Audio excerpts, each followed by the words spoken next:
Welcome to Free Thoughts, a podcast about libertarianism and the ideas that influence it. Free Thoughts is a project of the Cato Institute's libertarianism.org. I'm Aaron Powell, editor of libertarianism.org and a research fellow at the Cato Institute.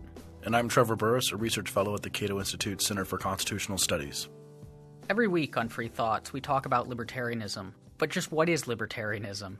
To answer this important question, we brought in an expert, our colleague David Boaz, Executive Vice President of the Cato Institute and author of Libertarianism, a Primer. David, let me start by asking you for the elevator pitch. Just what is this libertarianism thing that we keep talking about? When I was first promoting Libertarianism, a Primer on radio and TV, the line I came up with, the very quick line was, libertarianism is the idea that adult individuals have the right and the responsibility to make the important decisions about their lives. And I would point out, each one of those words is important. We're talking about adults. Rules for children may be different. We're talking about individuals. We're talking about individual rights, but the corollary of rights is responsibility. That's part of libertarianism too. Make the important decisions about our lives. And then if the host didn't interrupt me at that point, I can go on to say, and there are so many ways that our government doesn't allow us to make those important decisions. It takes a good bit of our money. It forces us to invest it for retirement in a particular way, tells us where our kids go to school, tells us who we can marry, although increasingly it's less restrictive on that, tells us what we can eat and smoke and drink in different ways. So in all of those ways, government is interfering with individual freedom. So in your experience, having promoted the ideas of libertarianism for a while, is the most common reaction an understanding of that, or is it an idea that it's naive almost, or a little simple-minded? Or I think at that level people understand it, and one of the problems, of course, is that when we state libertarianism that simply, who could disagree with that? Everybody has the right to live his life the way he chooses so long as he doesn't interfere on the equal rights of others. Almost everybody will agree with that. They may have a different view of what interferes with the equal rights of others from my view, or they may simply forget that they believe that when somebody happens to mention something they don't like using drugs or paying people less than the minimum wage. All of a sudden then, I don't know for sure if they think, well, that interferes with your rights. Certainly I've heard from conservatives the claim that somehow knowing that other people are using drugs or reading pornography or engaging in homosexuality is interfering with their rights somehow. Mm-hmm. I think a lot of what you say, so the libertarianism is allowing people to live their lives as they see fit and getting government out of the way to let people do that. But a lot of these examples that you give, it seems to me that people who are in favor of, say, government involvement in schooling or government regulating food production or all of these other things, that it's not that they're saying, well, what we really need is government to come in and control people. They're saying, look, what you said is great, and we all want people to be able to have liberty and live the kinds of lives they want, but they need a government to help them do that. So we want you to be able to eat whatever kind of food you want, but we want to make sure that the food you eat isn't poisoned. Isn't rotten when it gets to you. We want to make sure that you have the kind of education that you need in order to live a fulfilled life. So we're not trying to control you. We're just trying to give you that structure you need in order to live well. Is that – are those people missing the point, or are they – what's the difference between government trying to help and government trying to control? Well, yeah, I think they're missing the point, and – yes, in a lot of cases, people do intend that we should all be able to live free, liberal lives, and all of these things will help. One of the pitches for Obamacare is if you don't have to worry about health care, you can quit your job and start a startup. So if you want entrepreneurship, you should make it easier for people to quit their jobs and launch a startup. So I guess this is like a lot of things where you have to look at dynamic processes. What will happen if we do it this way?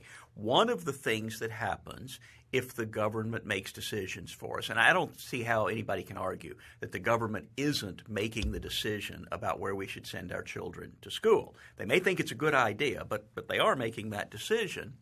One of the things that happens if government makes your decisions for you is you never learn to make those decisions.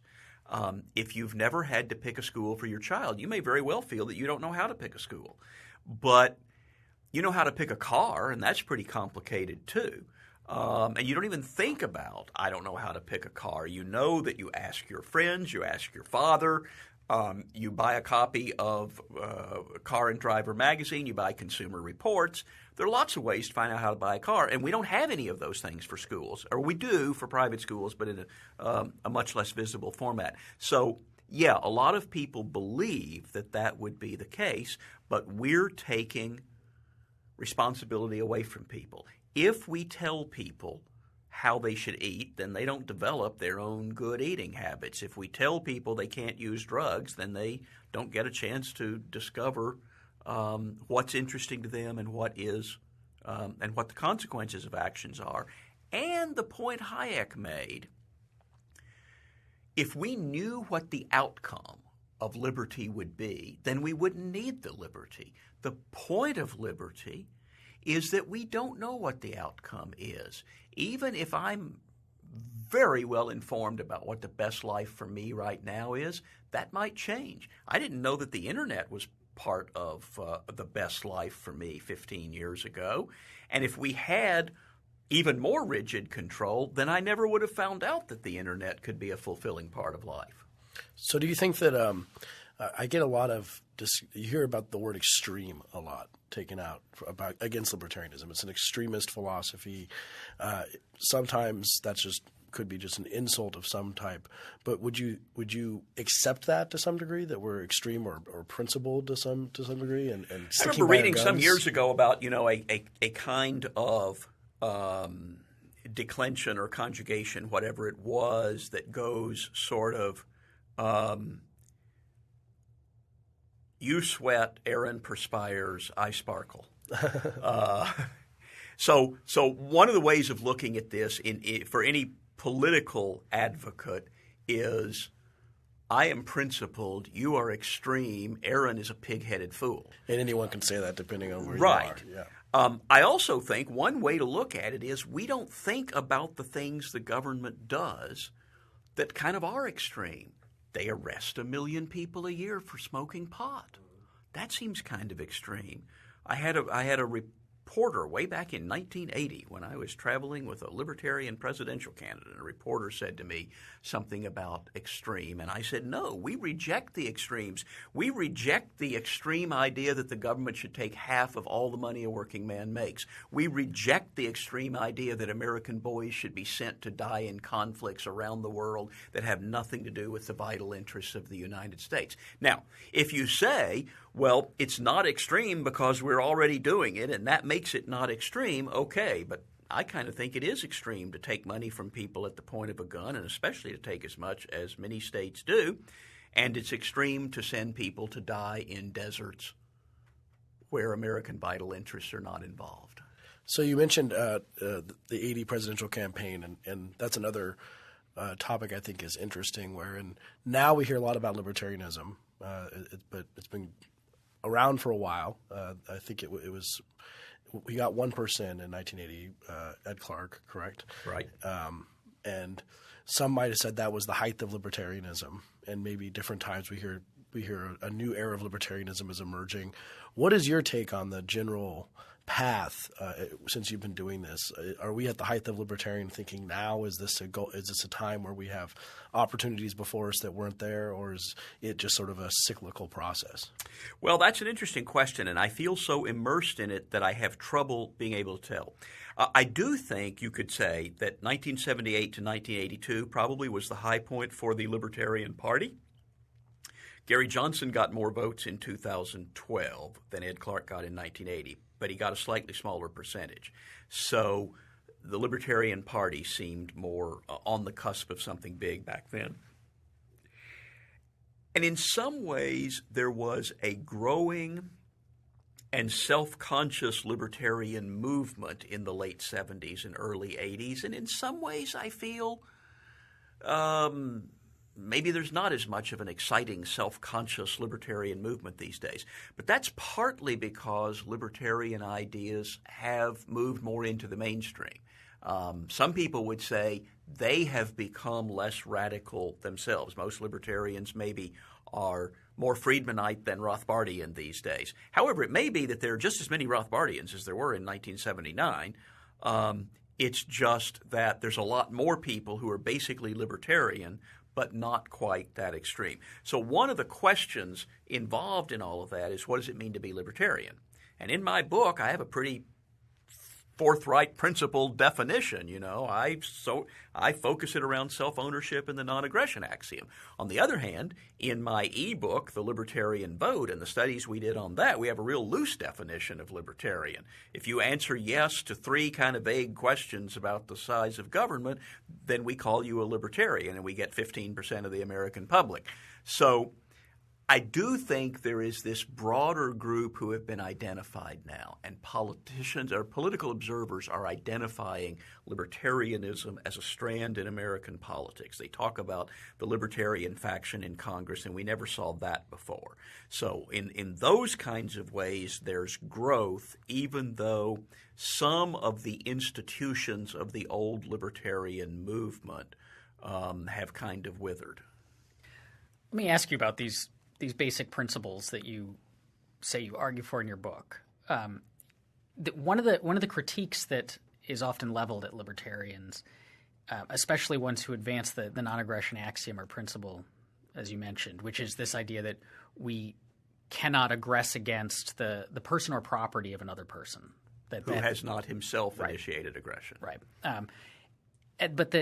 So that would mean that I can't – it would be impermissible for me to force you, to just kind of pen you into a corner and threaten you with force in order to prevent you from leaving. But the argument that's often given against libertarianism or against this kind of libertarianism is that the property rights that we believe very strongly are themselves a form of aggression, because they're me saying this area here is mine, and if you come into it, I can now aggress against you. And so How do we get to this kind of basic set of principles, that violence is one thing, but kind of these strong property rights, which are really important for libertarianism and kind of the basis for a lot of our views about the proper role of government, the proper role of taxation, and all these other things. How do we get to that, and how do we go about defending those ideas? Well, being modestly a public intellectual and definitely not a philosopher, I'm not sure if I can prove the case for private property. To some extent, in most public debate that I engage in, people accept the idea that there's private property. Then the question is, well, how full should the rights of private property be? Should you be able to do this or that with your property? So do we justify it entirely? The most obvious way to justify property rights, it seems to me, is that civilization would be impossible without them. At a Cato gathering recently, I gave this cartoon history of the world, and I'd collected cartoons for decades, and I finally put them together in a PowerPoint. And the very first one shows one caveman saying to another, "Let's cut the earth into little squares and sell them." Well, when you put it that way, it sounds ridiculous.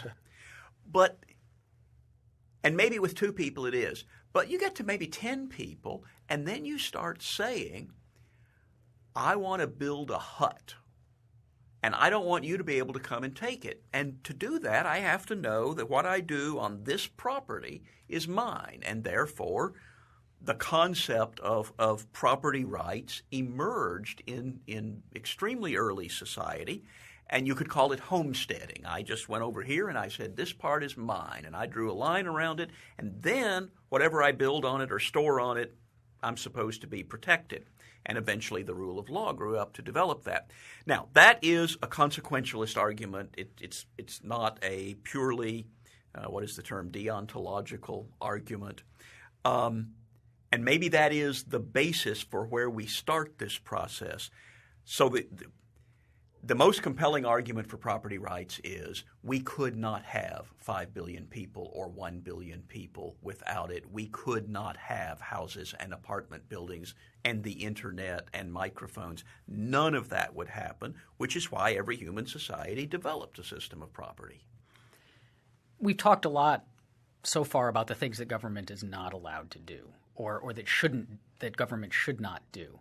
But what is government supposed to do in a libertarian system? What is the proper role of government? Should it have any role at all? Well, as you know, libertarians disagree about that. Certainly if we talk about the 15%, then they think that maybe they think government should do less than it does, but they may not have a very radical view of how much less it should do. And I wrote something a few years ago saying libertarians are not anti-government, which is a term often thrown around in the media. We are for limited constitutional government. And as you know, every time you forward that quote on Twitter, you get people tweeting back, well, I'm anti-government. I don't believe in any government. So I know there are people who believe that the way to protect life, liberty, and the pursuit of happiness is to have no state, no government at all.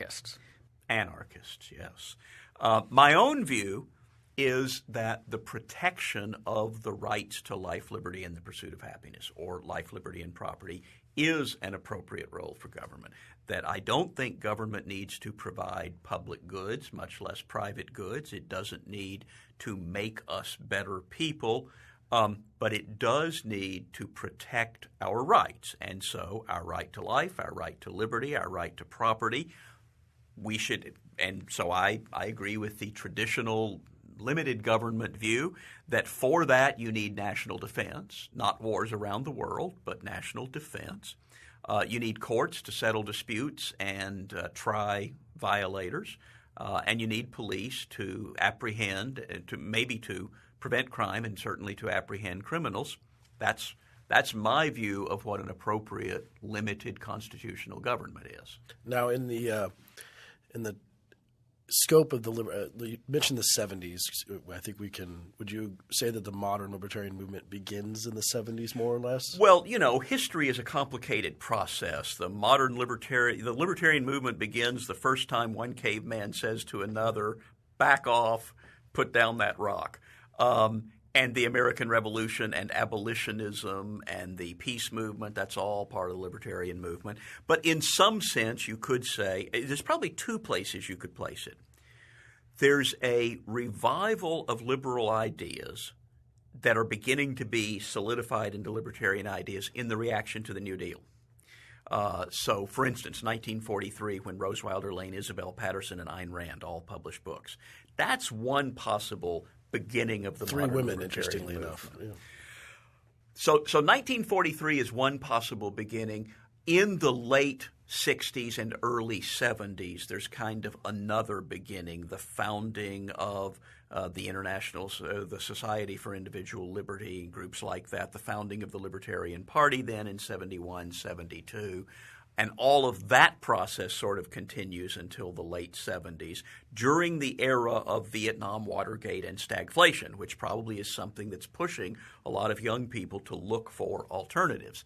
And then the movement starts, I think, to broaden and become more diffuse. But yes, certainly one place you could date the beginning of the modern libertarian movement is around 1970. And since that time, we've had, going to Aaron's question about what government should be doing and the ideas here of limited constitutionally limited minimal government. But there's a lot of people who have very strong views, as you mentioned, anarchists and other views on how much government should be doing. And since the 70s, that have created a lot of divisions. And it's something you've seen a lot of. So on your view on the purity of the divisions about libertarianism in general, whether or not that these ideas of purity tests and exactly what government should be doing, and you're not really libertarian unless you disagree with X, Y, and Z. How do you take that debate? How do you view that debate in general? Well, you don't have a very vibrant political movement unless you have a lot of argument going on. Good point. If you have a revolutionary vanguard party like the Communist Party, then maybe you're not supposed to have debate. At least you have democratic centralism that once the decision is made, then everybody goes along with it. But the socialist movement had all kinds of divisions. So I think it's a sign of health generally that there are lots of arguments going on. In 1970, in the 70s, probably the real debate was sort of anarchists versus limited government advocates. And in the Libertarian Party, they sort of came to an agreement that we're against all the following things, and we will not affirmatively say we all agree on supporting these things.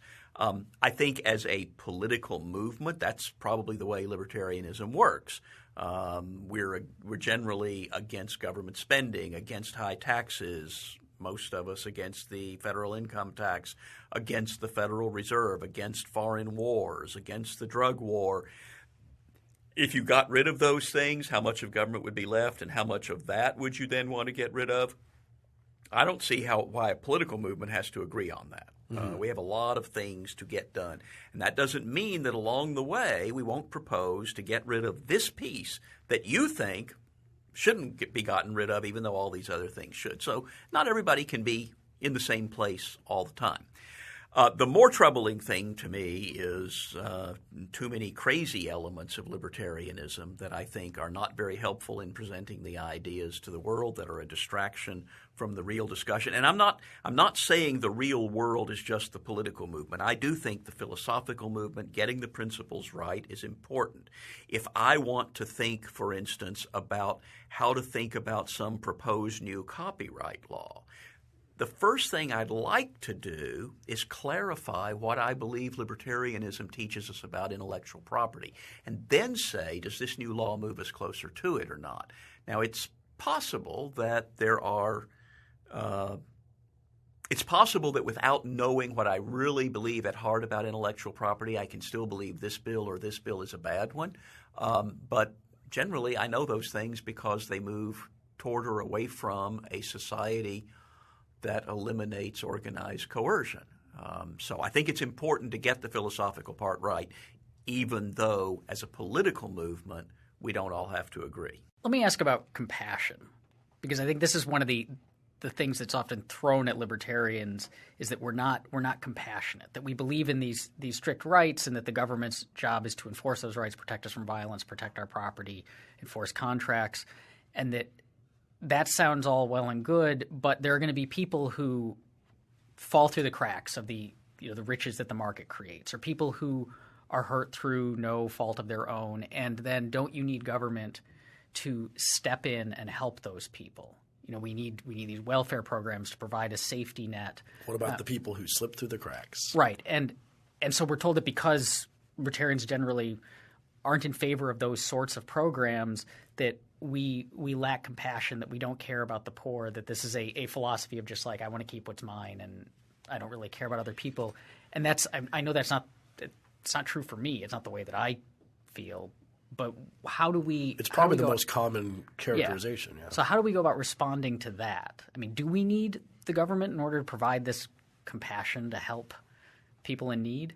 Well, that's a good question, and you're right. It is one of the most common criticisms of libertarianism.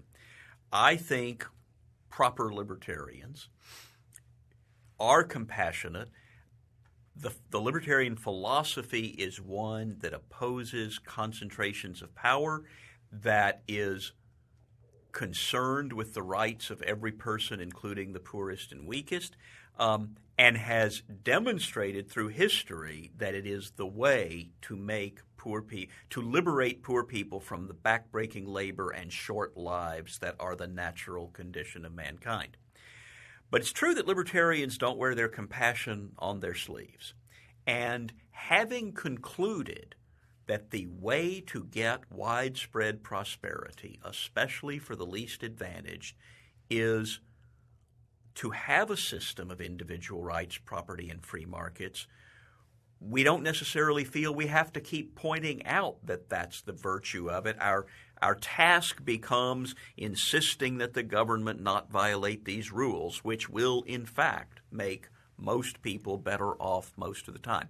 So we absolutely can point to the fact that we have risen up out of the muck and beyond backbreaking labor because we have because we have free markets, not because we have government doing a lot of things for people. Why do we not have child labor anymore? Not really because of the child labor laws. The child labor laws came in as the market got wealthy enough that people didn't want their children working anymore.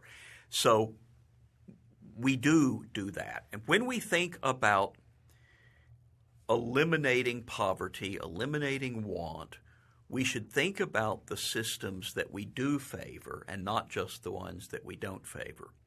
We favor the family, which is, the greatest institution of redistribution.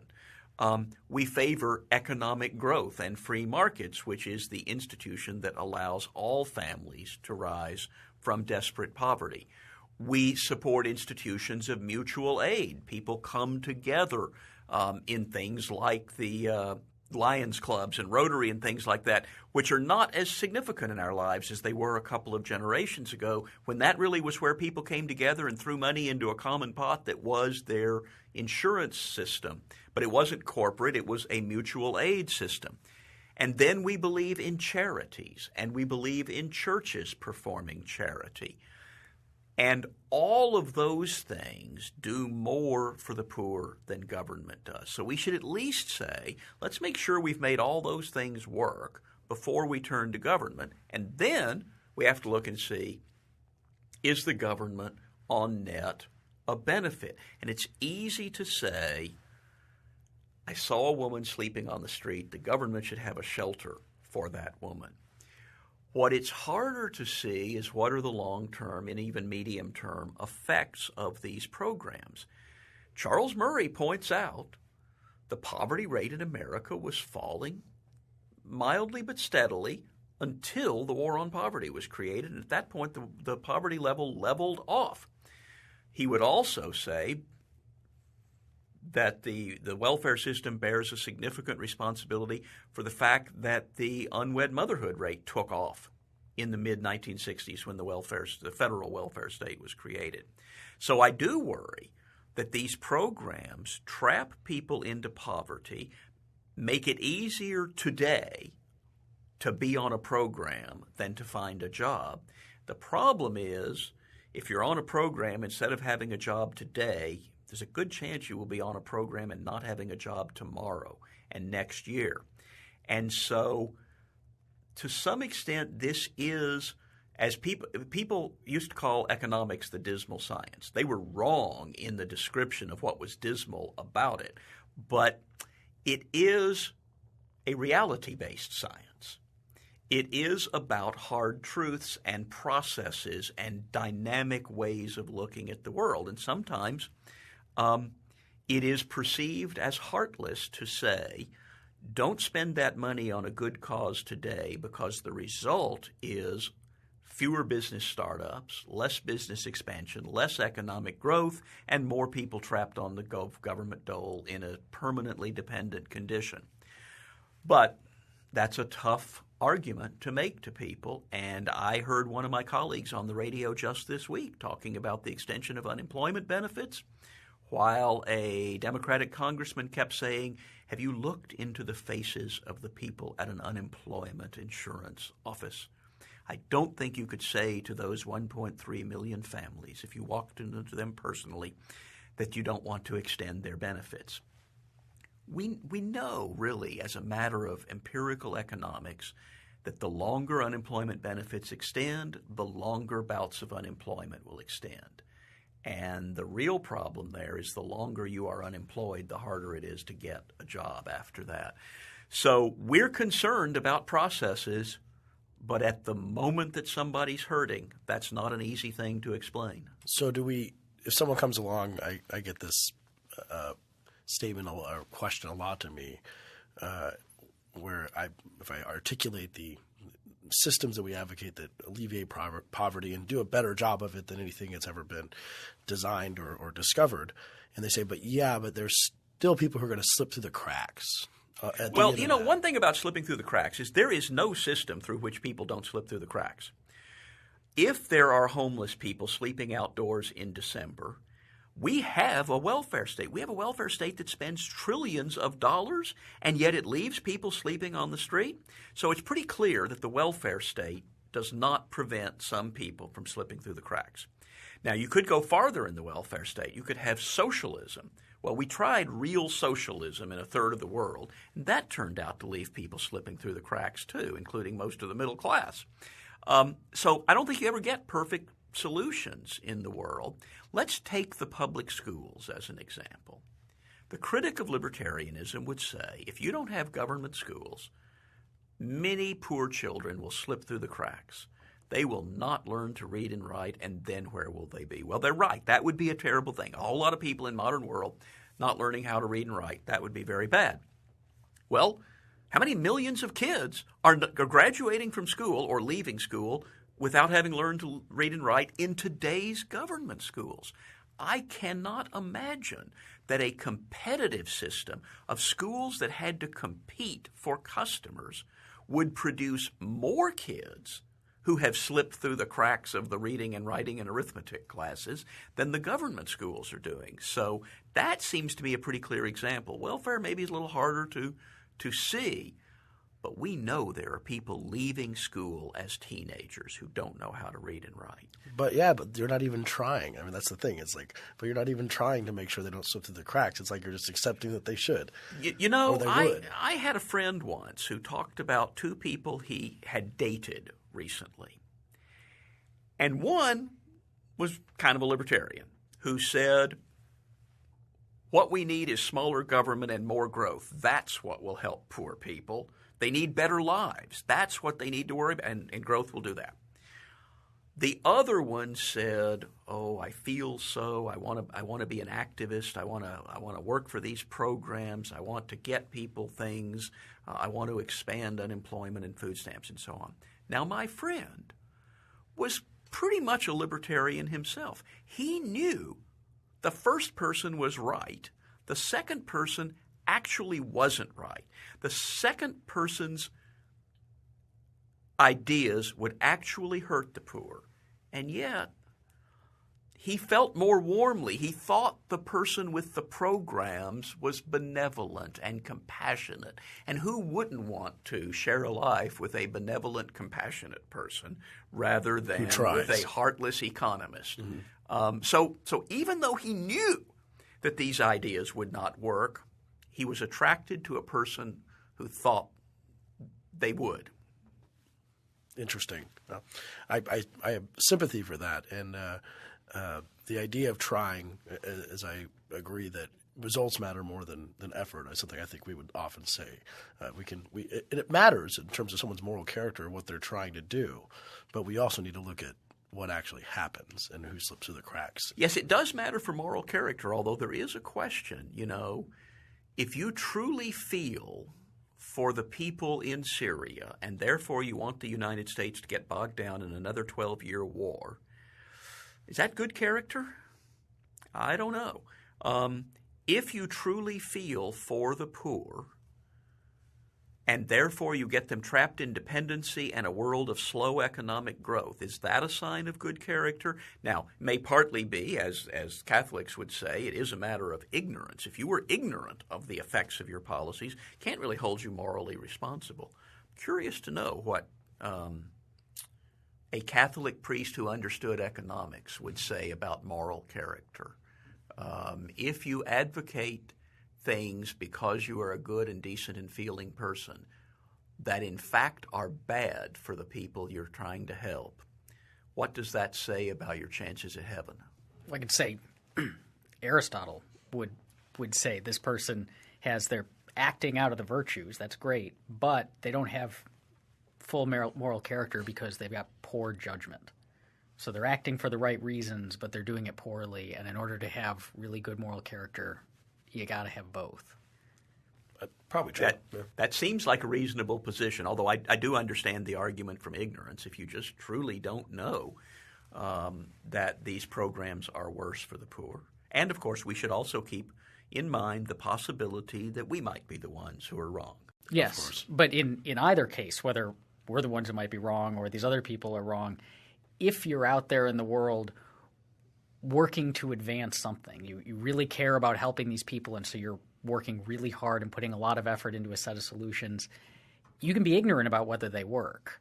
But it seems like you do have some obligation to check, to really put some effort into seeing, is this the right path? Am I doing the right thing?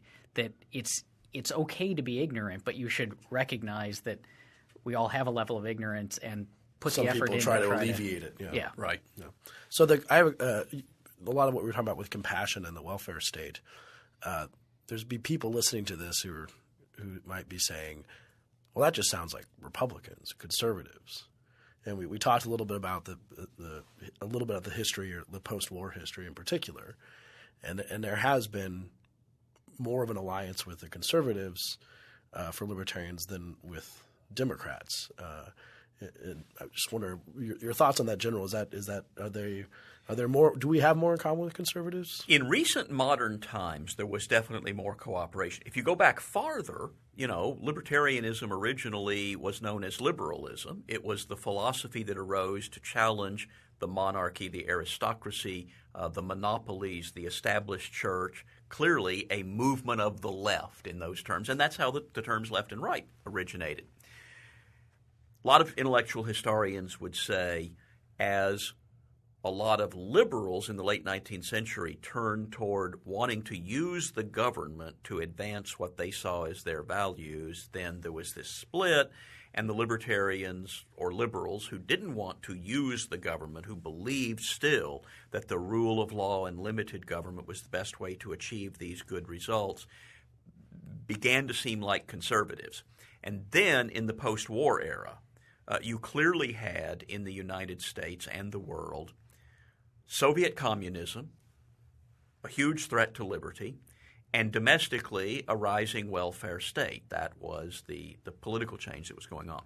So both libertarians and conservatives were very much against both communism and the welfare state, which allowed them, pushed them to work together in a way they might not have if the world we faced was a world of perpetual war. Then you might see libertarians allying with the left, or a world, let's say, where slavery was the dominant issue.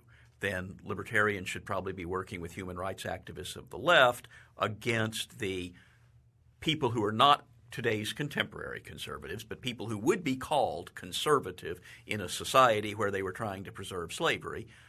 Then you'd see libertarianism as being on the left. So yeah, in our recent time. And now the federal government has become so big with so many programs and such constant focus on spending and the budget that we tend to focus on those issues. And Republicans use a lot of libertarian rhetoric. Ronald Reagan was very good at it. And even Mitt Romney, who I don't think believed a word of it, was pretty good at talking about free markets and private property, and Obama's taking us to socialism along the very same path I used in Massachusetts, except it's different when it's in the state. So we have tended to find ourselves allied there. One of the things that has meant over the past 50 years is that an awful lot of libertarians missed out on the actual libertarian trends that were happening in society. The movement against Jim Crow and organized racism. There were some early libertarians who sort of stated that they were against Jim Crow and organized segregation, but they didn't get involved in the civil rights movement.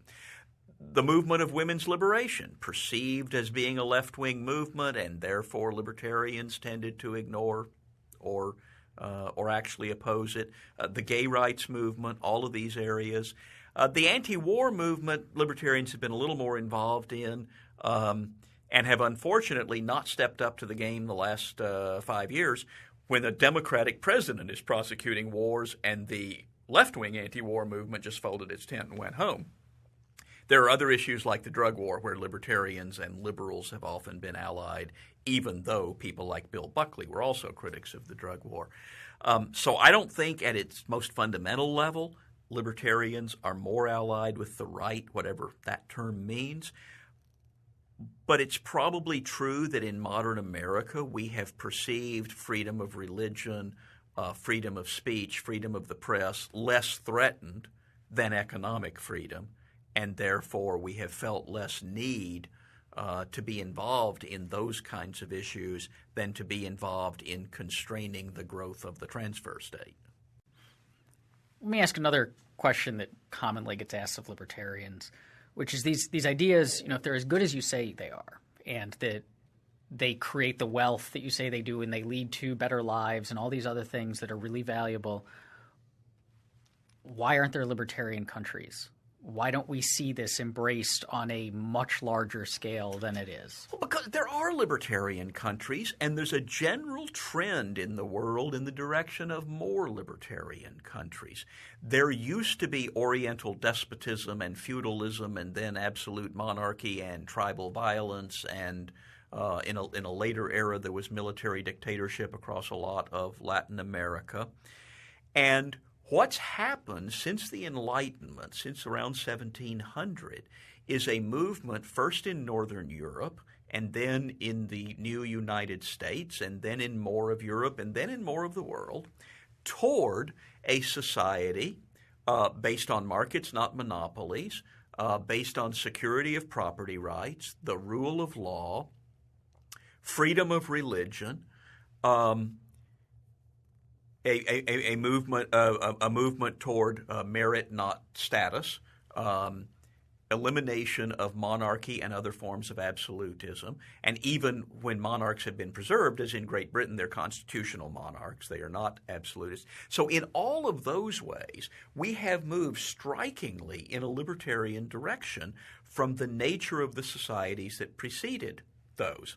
And in the past 30 years, if you look at the Economic Freedom of the World Index that Cato and the Fraser Institute publish every year or almost every year, you see economic freedom increasing in the world over the past 30 years pretty steadily, even though it's been falling in the United States the last few years, and the report shows that.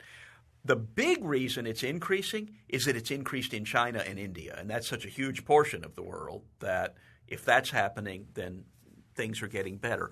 So as a firmly radical, principled, non-aggression axiom, self-evident truths libertarian, I certainly could say there are no libertarian countries.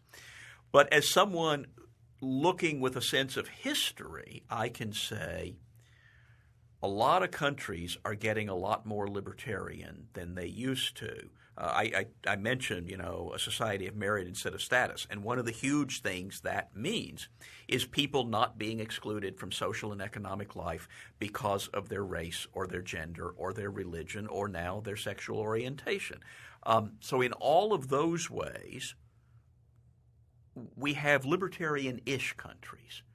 I mean, you certainly would not say there are no liberal countries in the classical liberal sense. There are definitely illiberal countries, and there are liberal countries, and some countries are more liberal than other liberal countries. So is there a libertarian country that's like Galt's Gulch? No. But to a lot of the world, the United States did and does look like Galt's Gulch. They think it is so free, even though I was just reading a blog post today on how it dropped a little bit, yeah. It dropped in a number of areas, civil liberties, economics, and so on, and the author suggested that you got to stop calling yourself the freest country in the world. So maybe there's another country that's freer, maybe there's a few countries that are freer, but all of those countries together are really the freest places in the history of the world. So what do we say, though? Someone might say that the libertarian vision is utopian in the sense, maybe in a lot of senses, but it may be in the sense that people are not libertarian, that people don't really want – most people don't really want a libertarian world. Well, you mentioned 15%, you said, from your research are libertarian, so that would – Or even just that if you say, hey, do you want a subsidy or not, or do you want this to continue – that is what will always happen. And well, there's always a tendency for people to want benefits, and especially to want benefits that are free. On the other hand, philosophical and ideological change can happen people in the Middle Ages, and clearly I know more about Europe than I do about what was going on in Africa or China during that period, but people in the Middle Ages thought it was perfectly natural that God rules the world through the Pope and the King, and everything is the way it always has been and it always will be, and that's okay. And I guess a lot of them didn't even think about, why does it have to be this way? And that's one of the things that the Enlightenment brought into the world was it doesn't have to be this way. We can think about alternatives. So most people aren't libertarian. Well, yes, most people are willing to accept something if it's free. And many of us are tempted to use the government to punish our enemies. I mean, if we didn't have a First Amendment, how many of us would be saying, let's shut that up guy up, those yeah. people? Fortunately, in the United States, number one, we have a culture where we just kind of know you're not supposed to do that. And number two, when somebody says, I think we should do X, and you say, that violates the First Amendment, half your listeners will just say, oh, that's true. And that's the end of the something argument. to people. So that, I think, is significant.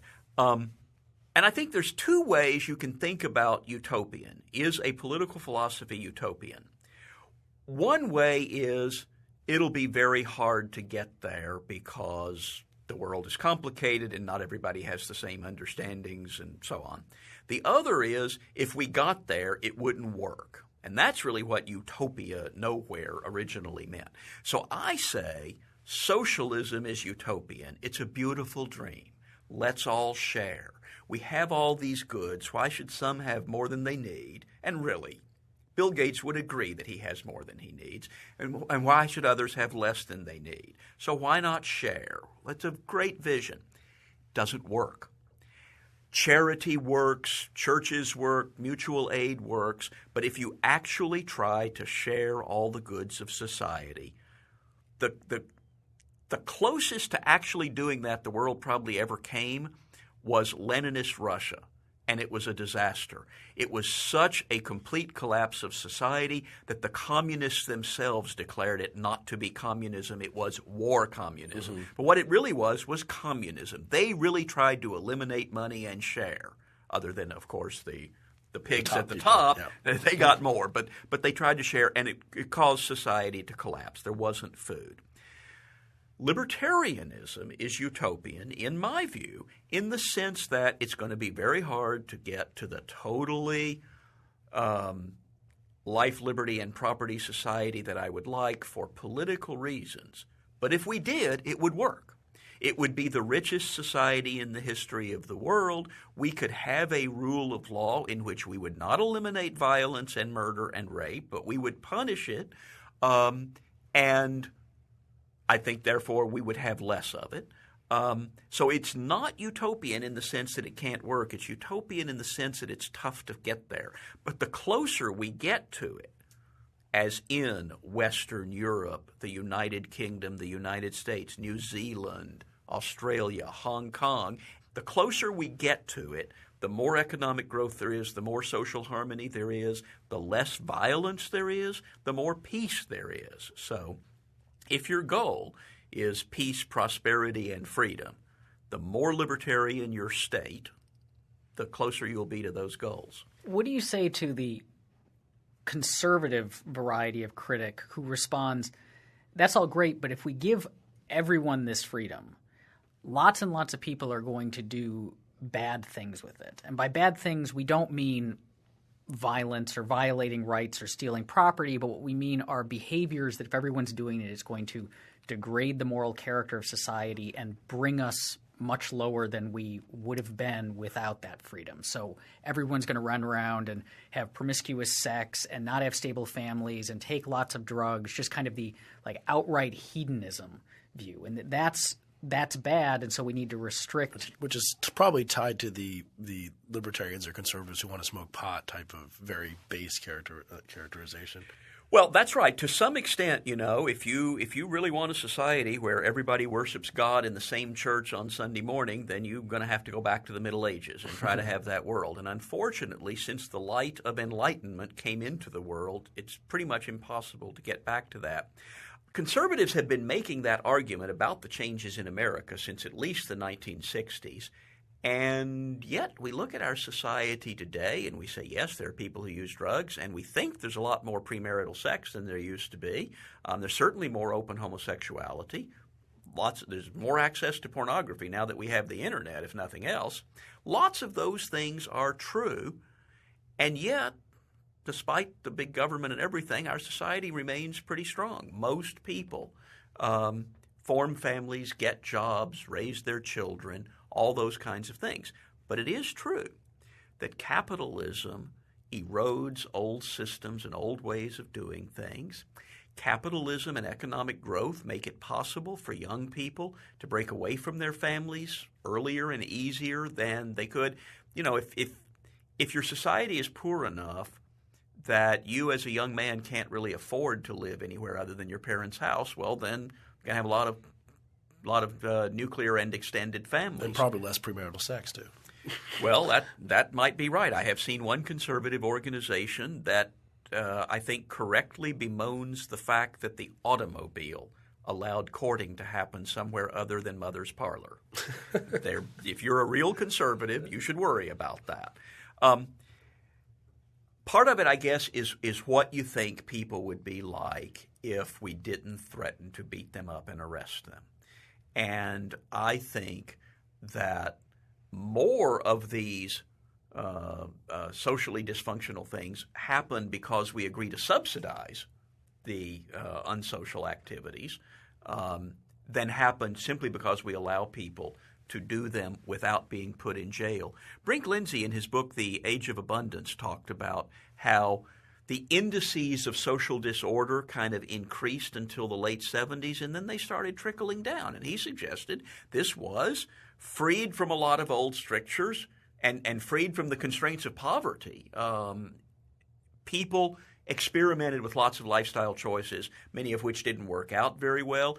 And within a generation, many of the extremes of those kinds of lifestyle choices were much less significant. And that's an example of society evolves, and there will be wrong roads taken. And Hayek talks about the need for freedom to allow the experimentation with new ways of living that we hadn't anticipated before. But some of those ways of living will not be very successful, and some people will regret that they pursued those ways of living, while others will be able to look and see, I don't want to do that. However, this other thing, that looks interesting. So it's a part of social evolution, and social evolution is better for all of us than social stagnation. So perhaps as a part of the evolution point, as a final question,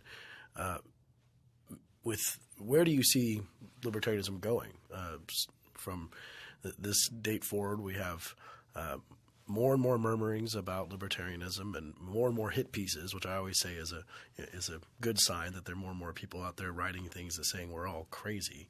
And so do we see this going forward? Is there a lot of growth to happen?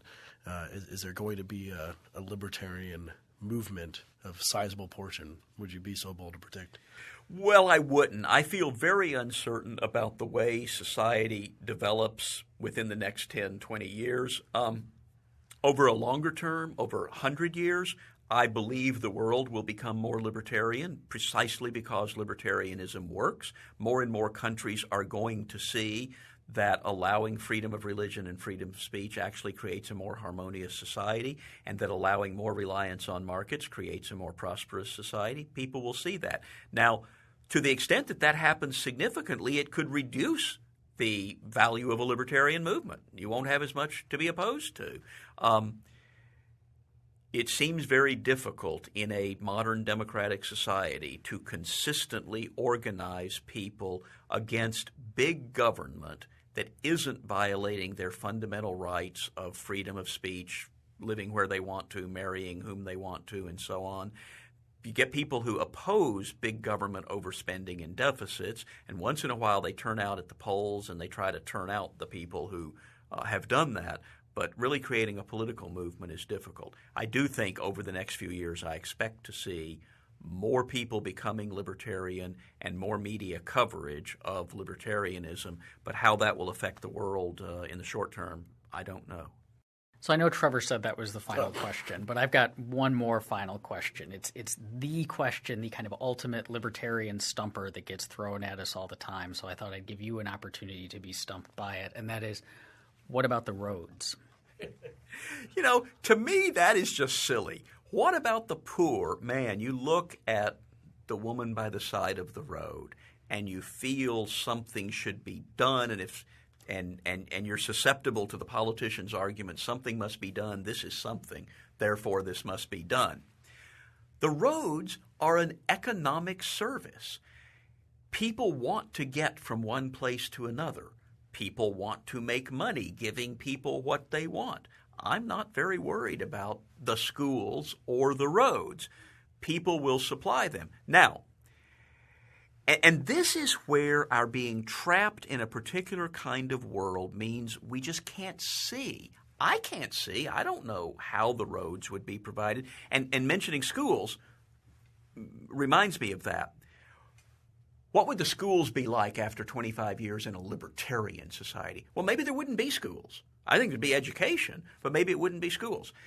So the real question is not what would the roads be like, but what would mobility be like? And maybe we'd all be wearing jetpacks, and maybe we'd have been wearing jetpacks 30 years ago if it wasn't for the government roads. Just look what happened to telephone innovation when we broke the Bell system monopoly. There was no innovation for 50 years. Things got a little bit better, but there was no innovation. Only black phones, too, I think. Well, actually, one of the big deals was the introduction of the Princess phone, which had a graceful oval look. Okay. And then telephony exploded. Nobody could have predicted that. We didn't know that was possible. So liberate education and watch educational technology and progress happen, and liberate mobility and, who knows, driverless cars, maglev roads, jetpacks, or people may decide to live closer to their offices because it turns out transportation is more expensive than we've been required to confront since we pay for it all through taxation. So I don't know the answer, but I am not at all worried about roads. Markets can provide goods and services that people want. I want to thank David Boaz for joining us today on Free Thoughts, and thank you for listening. If you have any questions or comments, you can find me on Twitter at @ARossP. That's AROSSP. You can find me on Twitter at TCBurrus, TCBURRUS. And you can find me on Twitter at David_Boaz. Free Thoughts is a project of Libertarianism.org and the Cato Institute and is produced by Evan Banks. To learn more about libertarianism, visit us on the web at www.libertarianism.org.